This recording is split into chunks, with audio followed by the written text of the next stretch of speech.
I was just saying, throughout history, the Jews have been persecuted, obviously, from the Holocaust, and we were granted Israel as a result of this. Granted by whom? From Britain and other countries granted us that. Well, what right did Britain have to grant you somebody else's country? Well, it's due because we lost 6 million people. No. I'm not arguing about that. I'm going to come on to that. What right did Britain have to grant you somebody else's country? Well, they were basically gave us because of the But they gave you somebody else's country. That's the point I'm making, Alex. Can you deal with it? Britain granted you somebody else's country. I'm asking you, what right did Britain have to grant you somebody else's country? The Jews have suffered.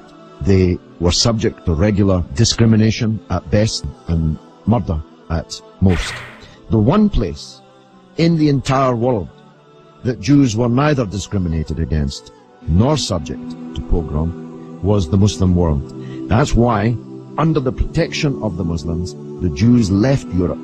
Palestine, that was wiped off the map when Britain granted you somebody else's country, had Jews living side by side with Christians and Muslims for century upon century without the slightest trace of discrimination or violence or pogrom. So, what's happened is that Christian anti-Semitism in Europe, which massacred 6 million Jews in the greatest crime in human history, was paid for not by the Christian countries of Europe that either practiced or turned a blind eye to that anti-Semitism, but was paid by the very people who were completely innocent of that Holocaust, who had never persecuted the Jews, who had never pogromed the Jews.